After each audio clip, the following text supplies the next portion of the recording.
Hello, great people. Rivers State has been a theater of conflict and violence in the last days based on the supremacy battle between Governor Fubara and his estranged godfather, Nyesom Wike. In this video, I want to tell you why President Bola Tinubu can never, yes, you heard me right, can never sack Nyesom Wike. There has been clamor by people that, oh, what is making Nyesom Wike to act arbitrarily? What is giving Wike so much confidence is because he is an appointee of the president and he has this federal might. But that if Nyesom Wike is not an FCT minister, definitely Fubara would have defeated him, just as it has always been easy for incumbent governors to defeat their successors that gave them the opportunity to be governor. So people have been calling for the sack of Nyesom Wike and have been telling the president to act. But then the president has failed to act.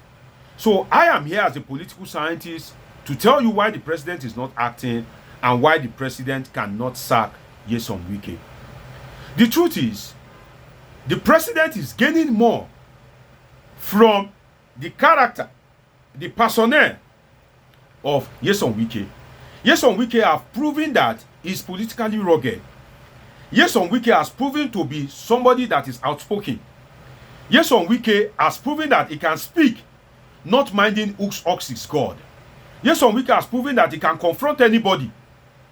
That is exactly what Tinubu needs.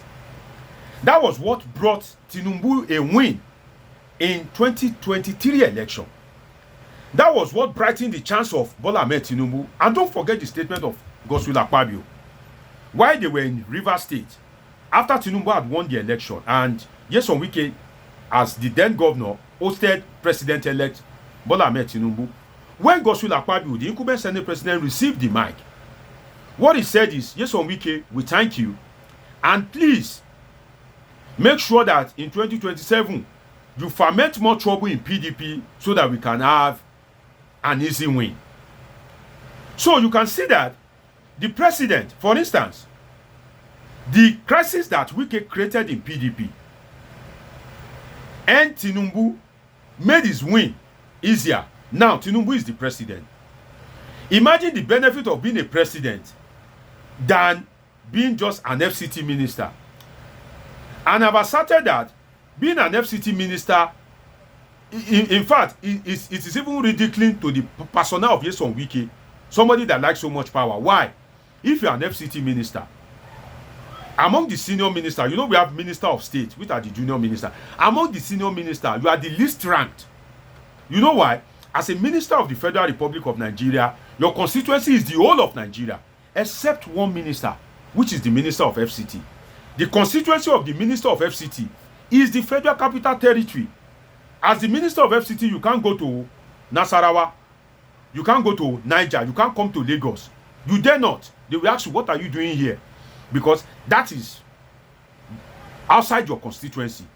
But as Minister of Power, Minister of Works, Minister of Education, Minister of Blue and Economy or something like that, you can go to anywhere in Nigeria. Anywhere in Nigeria. So, Nyesom Wike being Minister of FCT, what will it cost you if you are a president and somebody's action, somebody's trouble, in quote, was able to make your win easier? And you know that that trouble, if you keep that person, if you maintain a good relationship with that person can easily ferment that trouble and earn you another easy win in 2027. If you are Tinubu, let's be sincere with ourselves. Will you sack Wike? Will you? You cannot sack Wike, despite the fact that no president likes to be outshined. But the truth is, in the past days, if you tune in, if you tune into the media, oh yes, Wike is everywhere. So we can by that say that Wike is even as outshining Tinubu, because the name that you should be hearing most is the name of the president as the number one. But is Wike here, Wike there. But then the president has failed to take action. Because why? If his performance, I mean the president, is anything to go by, he knows that winning 2027 election will be very difficult. That at the end of the day, Tinubu may end up being an OTP. You don't know what OTP means? That means one-term president. He may end up being an OTP. But then, you cannot contest election without having a political party. You need political party as a vehicle to propel you into government. And you have Labour Party and PDP as the main opposition.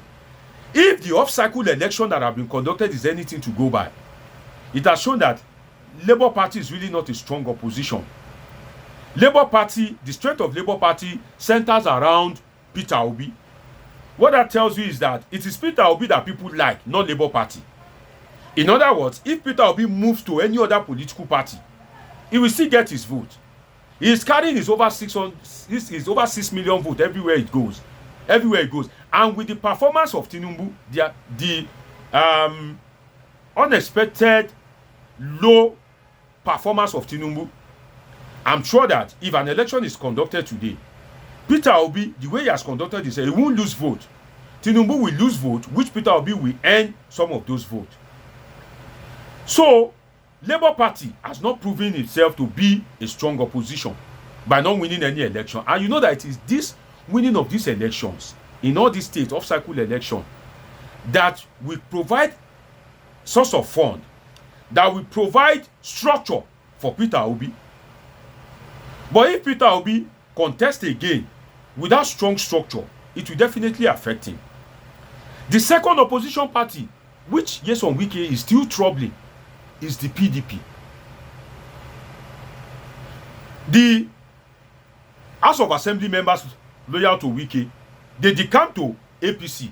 They held APC flag, although they've been denying. Why we did decamp and Nyesom Wike is here to decamp? Do you see the handwriting on the wall? The Tinubu boys would have told him that no, you cannot decamp. Your boys can decamp, but you stay there because we need you to be causing trouble. So long as there is disunity, so long as there is disagreement, factionalization in the PDP, and Labour Party is not working hard to build the structure based on the crisis in the party. And if Peter Obi goes to another platform now, he has to take time to build the party to kind of like make people. He has to take time to give the party popularity. What does that tell us? If Labour Party has weak structure and is also in crisis anyway, and like I've asserted before, Tinubu cannot spend 1 billion. 1 billion is chicken chain to Tinubu. Tinubu cannot spend 1, 2, 3 billion before he creates unresolvable crisis in Labour Party. And with a Wike troubling the PDP, intimidating and harassing the PDP, filing different charges in PDP. If these two parties remain weak, remain factionalized, Tinubu will have an easy win in 2027. But for PDP to remain weak, it needs Nyesom Wike. And he knows that if he sacks Nyesom Wike being somebody that is obsessed with power, Nyesom Wike will fall out with him. So he would rather keep Nyesom Wike under his watch, give him a portfolio that he knows that Nyesom Wike cannot grow his political influence. He intentionally tamed Nyesom Wike to FCT as minister. So Tinubu would rather keep Nyesom Wike as a minister there and know that he will reap from his political gangsterism in 2027 than for him to sack him. So regardless of how people clamor from now to tomorrow, regardless of how people make noise from now to tomorrow, you want to hear the truth? Tinubu can never afford to sack Wike. Because why?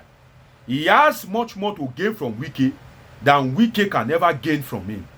And that is why the call to sack Wike or to caution Wike has fallen on deaf ears. It's been an interesting time with you guys on this episode of Politics with Dr. Omosholadeji.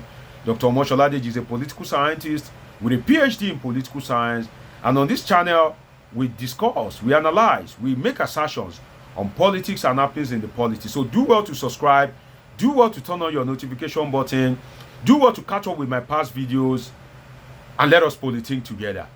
Till I see you again very soon. I'm not always far from you.